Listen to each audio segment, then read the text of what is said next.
Hello दोस्तों, कैसे हैं आप। ये लव स्टोरी रंजन की है, जो अपने दोस्त मनोज की शादी में शामिल होने के लिए जयपुर से पटना आता है।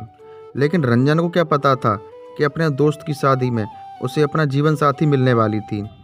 दिसंबर का महीना था, ठंड भी थोड़ी ज़्यादा थी। रंजन जयपुर से पटना बस के द्वारा पहुंचा। इससे पहले रंजन बिहार राज्य कभी नहीं आया था। पटना बस स्टैंड से उसने अपने दोस्त मनोज को कॉल किया और मनोज ने रंजन के लिए एक कार भेजी। आधे घंटे बाद ड्राइवर कार लेकर आया। रंजन कार में बैठा और ड्राइवर ने कार सीधा पटना रेलवे स्टेशन ले गया। रंजन ने पूछा, यहाँ क्यों लेकर आए हो? तो ड्राइवर ने कहा, कोई और है जो हमारे साथ जाने वाली हैं। रंजन सोचने लगता है कि सुबह के 3 बजे कौन आ सकता है। थोड़ी ही देर में ड्राइवर के मोबाइल की घंटी बजी और वह तुरंत प्लेटफार्म की ओर भागा। कुछ मिनट बाद रंजन ने देखा कि ड्राइवर के हाथ में एक बैग है और साथ में एक सुंदर सी लड़की बात करते हुए रेलवे स्टेशन से बाहर आ रही है। ड्राइवर ने रंजन से कहा, सर आप आगे बैठ जाइए। रंजन आगे की सीट पर बैठ जाता है और वह लड़की पीछे की सीट में बैठ जाती है। रंजन ने हिम्मत करके पूछा, हाय, मेरा नाम रंजन है और मैं मनोज का बेस्ट फ्रेंड हूँ। और आप? मेरा नाम रूबी है, मैं मनोज की सिस्टर की बेस्ट फ्रेंड हूँ। रंजन रूबी से बात करके काफ़ी खुश था। आधे घंटे बाद रंजन मनोज के घर पहुंचता है। पहुंचते ही मनोज से गले मिलता है और पूछता है कि ये लड़की को तुम जानते हो?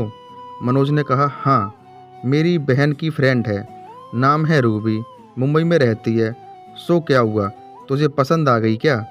रंजन, अरे नहीं यार, बस यूं ही पूछ रहा हूँ। चल पहले ये बता कि रूम कहाँ है, मुझे नींद आ रही है।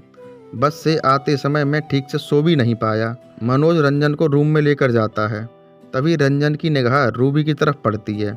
वह देखता है कि मनोज की बहन रूबी को अपने कमरे में ले जा रही है।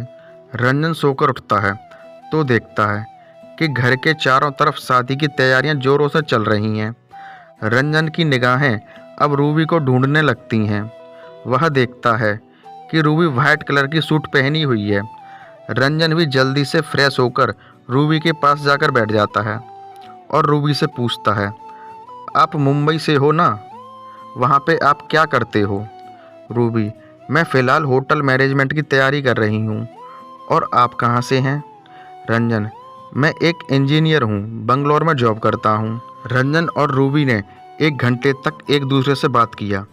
दोनों एक दूसरे से बात करके काफ़ी खुश थे। मनोज की शादी पटना के एक होटल में होने वाली थी। रंजन और घर के सभी लोग रात के 9 बजे घर से निकल गए।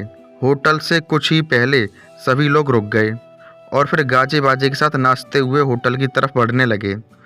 कुछ लोग रंजन का हाथ पकड़कर साथ में नाचने लगे। रंजन ने भी उन लोगों के साथ ताल में ताल मिलाना शुरू कर दिया। रूबी ये सब देखकर दूर से ही डांस को एंजॉय कर रही थी।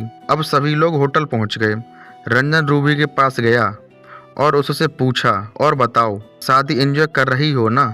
रूबी, हाँ एंजॉय तो कर रही हूँ, तुम अपना बताओ। रंजन, क्या बताओ? रूबी, तुम शादी कब कर रहे हो? रंजन, पता नहीं, अभी तक कोई अच्छी लड़की मिली नहीं। रूबी, कैसी लड़की चाहिए जनाब को? रंजन, तुम्हारी जैसी अगर मिले तो बताना। रूबी मुस्कुराते हुए कहती है, ठीक है, मिलेगी तो बता दूंगी। रंजन ने बातों ही बातों में इशारा कर दिया कि रूबी उसे अच्छी लगती है। रूबी को भी यह एहसास होने लगा कि रंजन मुझे पसंद करने लगा है। उधर मनोज की शादी हो रही थी और इधर रंजन अपनी जोड़ी बनाने की कोशिश कर रहा था। वह बार बार रूबी की तरफ देखता और रूबी अपने नज़रें चुरा लेती। अब शादी की रस्में भी पूरी हो गईं और सुबह के 6 बज गए थे। सभी होटल से घर आ गए। कुछ ही घंटों बाद रूबी की ट्रेन थी। अब कुछ ही देर में रूबी वहाँ से निकलने वाली थी। तभी रंजन ने कहा, मैं भी अपने घर ही जा रहा हूँ, तो चलो रेलवे स्टेशन तक तुम्हारे साथ चलता हूँ। रूबी ने मुस्कुराते हुए कहा, ठीक है चलो। दोनों रेलवे स्टेशन पहुँच गए। रंजन ने हिम्मत करके रूबी से कहा, Ruby, will you marry me? Ruby Ranjan की तरफ देखी और उसने हाँ कह दिया। रंजन ने जब रूबी की जुबान से हाँ शब्द सुना तो उसके खुशी का ठिकाना नहीं था। उसने रूबी के साथ ही मुंबई जाने का मन बना लिया और दोनों इस सफ़र में एक दूसरे के हमसफ़र बन गए। हेलो दोस्तों, आपको ये लव स्टोरी कैसी लगी? अगर आपको ये लव स्टोरी अच्छी लगी हो तो कमेंट करके ज़रूर बताना और अपने फ्रेंड्स के साथ इस स्टोरी को शेयर ज़रूर करना। धन्यवाद।